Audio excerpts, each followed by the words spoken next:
All right, here we go. Part 4 of my life and how I slid into this crazy cycle of alcohol addiction. If you've been watching the other parts, you know that I have gotten to the point where I got out of my nonprofit fundraising role at 30 years old, and I took my first job in outside sales, and I was doing pharmaceutical sales. And if you know anything about that industry, you know that pharmaceutical sales representatives worked out of their house.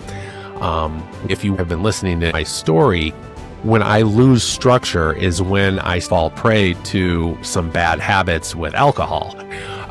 So anyway, I moved into pharmaceutical sales. I did that job for 10 years. I will have to say the first 5 of those 10 years were a really, really good time. And although I drank a lot sometimes and drank too much, like I was already doing, the alcohol dependency really had not started to take hold yet. Sure, I drank quite a bit sometimes, but I never was to the point where I was drinking before work or anything like that at this point. It was a really good time in that job. The team I worked with was really good. The woman who had hired me, I enjoyed working for her. She was an amazing, amazing leader. But yeah, we had some really nice years the first 5 years. It was a great time. And then we had some things change, and we had leadership changes. We had structural changes within the company, and the pressure for performance and obtaining certain rankings among your peers and things like that started to ramp up. On the other side of that, at home, things had gotten pretty routine. My daughter was in grade school. We had ended up only having one, but she did go to the private schools. Things were getting expensive. I wasn't necessarily making more money on a regular basis year over year like I had in the early part of my career. So there was the added increased financial pressure. And then back to the work environment, we did have in the state of Illinois some market changes that were outside of our control.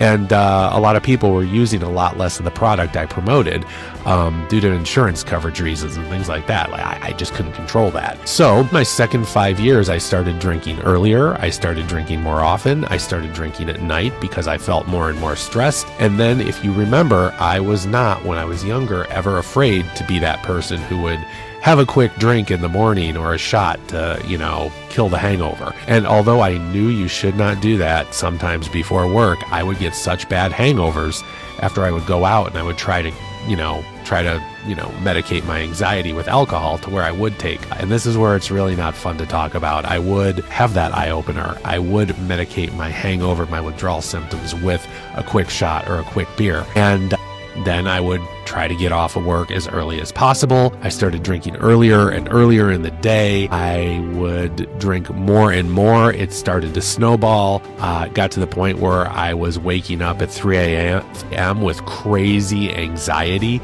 And so what do when that happens? You start to take a drink to kind of curb that anxiety. So it was this vicious cycle that I was getting in, and I hated it. I hated myself. I knew it was wrong. So anyway, that was it. I got to a point where I was drinking all the time.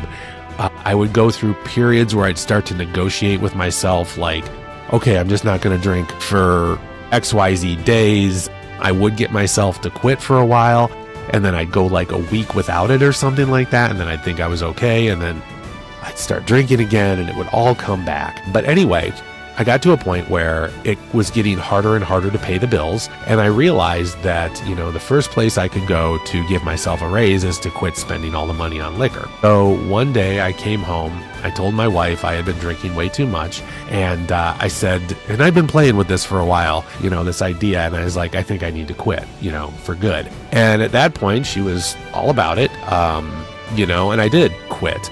I white knuckled it.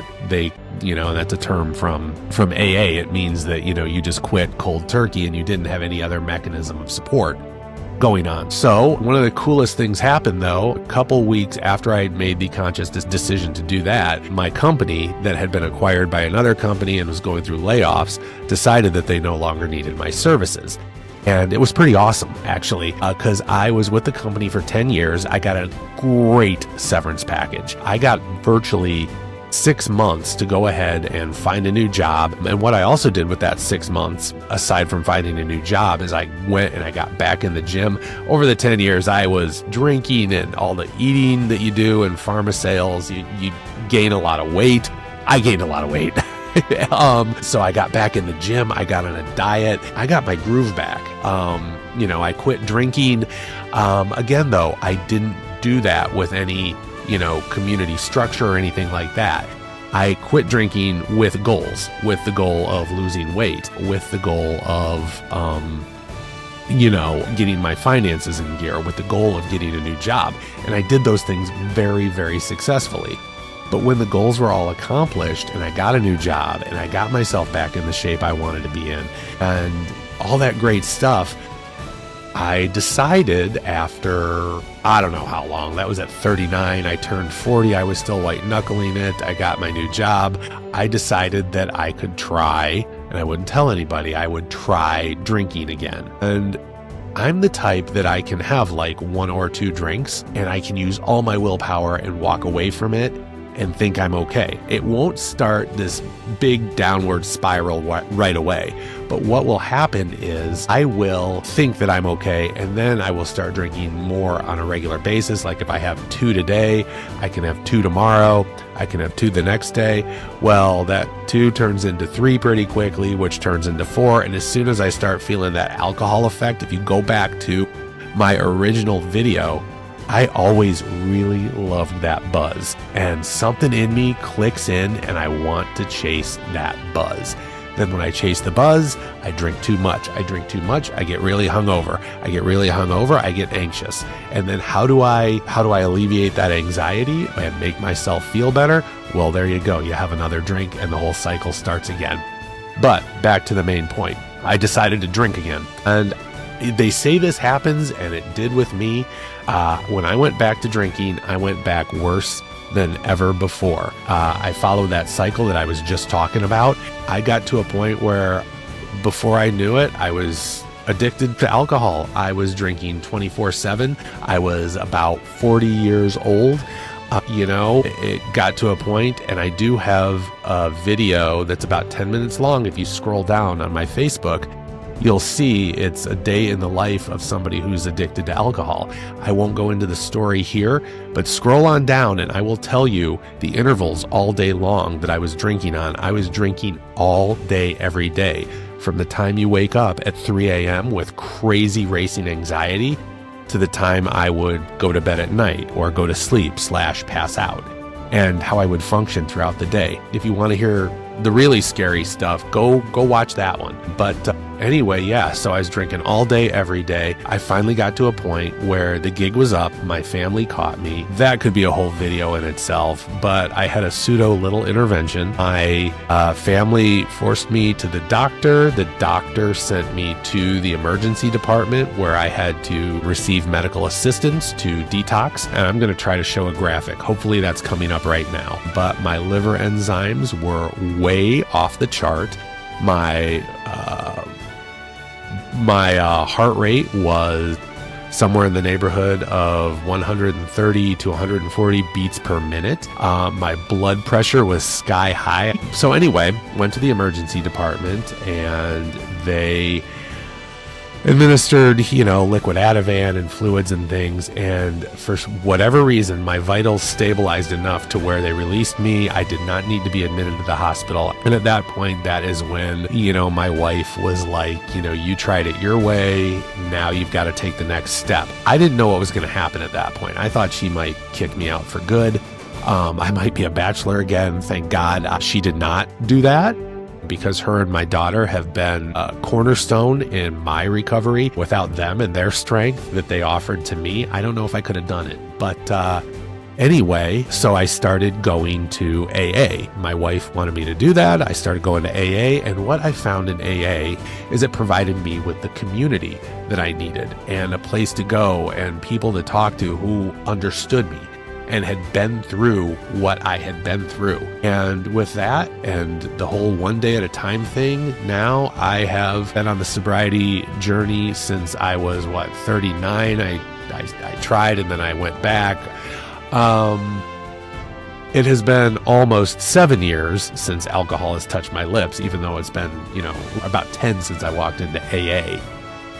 So that's it. Ever since putting the booze down, I have just taken on an amazing interest in a lot of different spiritual topics. Outside of my own Catholic/Christian upbringing, I've learned a lot about Buddhism, the Hindu philosophies, Egyptian Hermeticism. I've taken up meditation and earthing and breath work and fasting and all this cool stuff. And I've really grown a lot in my sobriety. It's something I never, ever want to give up. I'm a much better person than I ever thought I could be. At any point in my story, if you guys out there knew me and you thought I was a good guy, I'm an even better one now. So yeah, it's been incredible. And with that, that's it. That's where it ends up. That's where it all comes to a head. And that was what happened to me throughout my life. So with this series, I hope that it has given you some insight into how alcohol creeps into people's life. It's something, like I said at the beginning, we don't ask for. It just kind of happens. And, I always think it's not about in life our falling down. It's about how we get up. But there is something I would like to say. The people in my life, sincerely thank you. Without every one of you, anybody watching this, you are in my story somewhere. You are a part of me. Through your strength and the things I see from you, whether you're in my reality right now or I see you on social media and your beautiful lives and the things you're doing in your families, you motivate me. You give me something to shoot for. You give me something that gives me hope when I see you.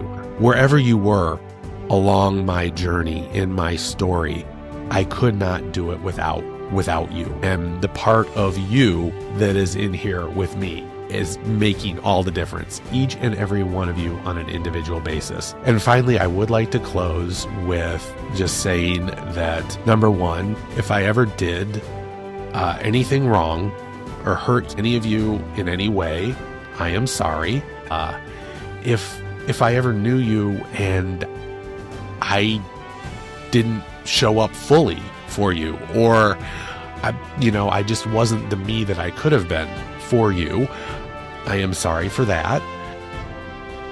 And finally, if you ever have any questions or problems or loved ones who are experiencing anything in the world of addiction or anything else, or if there's ever anything I can do for any of you, I don't care how long it's been since you've seen me in person. I don't care how far away you are. I want you to reach out and get a hold of me, because there is not one of you out there who I do not honor, and I do not love, and I do not thank God that I know. Anyway, so that's it. I hope you have taken something from this. I love you all, and I'll keep going. All right. We'll see you later.